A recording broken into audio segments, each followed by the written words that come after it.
The Advanced Workflow Builder is absolutely awesome. So today I'm going to be showing you some of the basics of how you can get started with it, the different features, and the awesome functionality that we get with the Advanced Builder compared to the Standard Builder that you're used to using. My name is Andrew, and let me show you how it works. To use the Advanced Builder, open up any automation, navigate to the top left where you see Standard Builder, and you can switch over to the Advanced Builder. And don't worry, you can always switch back. The first thing you're going to notice is our horizontal setup. Now our workflows are designed to move in a horizontal fashion as opposed to a top-down approach like the Standard Builder. We'll see at the very far left the start of our workflow, whether it's a trigger or an action. Then we'll see each action connected via these arrows and tons of awesome functionality that I'm going to dive into right now.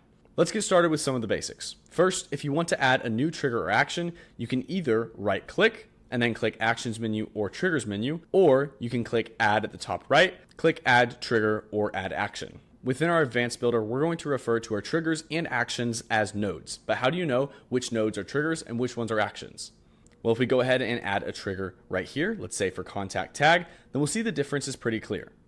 Our triggers will only have this dot on the right-hand side of the node, and our actions will have a dot on either side. That's because actions can be connected with either side via these arrows, and our triggers can only be connected on one side like this. Our nodes within the Advanced Builder are connected via these lines, and we can connect these lines by simply dragging from one dot to another dot within the builder. Just like that, this trigger is now connected to this action. When configuring our triggers and actions, it functions the exact same way as the Standard Builder. By simply clicking on the trigger or action, we can add filters and configure this node just like that. Now, our nodes are connected via these lines in the same way that in the Standard Builder, our nodes are connected via these lines. Just like we can add actions in between actions using these plus icons in the Standard Builder, we can do the same thing in the Advanced Builder by simply hovering over any of the lines and clicking the plus icon. This will then open up the action screen where we can select any action, and then it will immediately drop right in between our other two actions and move the workflow accordingly to keep things organized.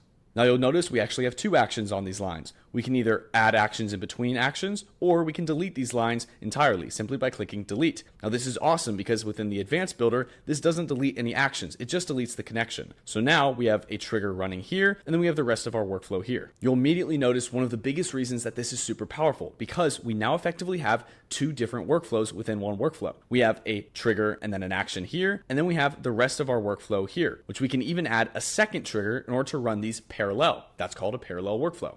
Now keep in mind, if you build something like parallel workflows or anything else that's specific to the Advanced Builder, you won't be able to switch back to the Standard Builder at that moment. As you can see here, we have two different workflows, which wouldn't be supported by the Standard Builder, and if we go to switch, then it won't allow us because we have disconnected branches. But don't worry, if you ever want to switch back to the Standard Builder, then simply reconnect any of your branches that are disconnected, and then you'll be able to switch back and forth again. There's tons of more functionality that you can dive into with the Advanced Builder, but one of the easiest things to know is that whenever we're adding in triggers or actions, we now can drag in our actions and triggers just like that to work with this visual canvas layout. By doing this, it gives us lots of flexibility to move things around and make our workflows look the way that we want. And as you can see, the UI supports all of this with these dynamic arrows that keep everything somewhat organized no matter what kind of chaos you're building within the Advanced Builder. There's tons of really cool functionality that we can do only with the Advanced Builder. Things like copying and pasting workflow actions in bulk, switching between different workflows, delinked nodes, parallel workflows, and so much more. And we dive into all of that in some of our other videos, so feel free to check those out. For now, you've got enough information to dive into the Advanced Builder and start building some really cool automations. So dive in, start using it, and refer to the help doc if you have any questions.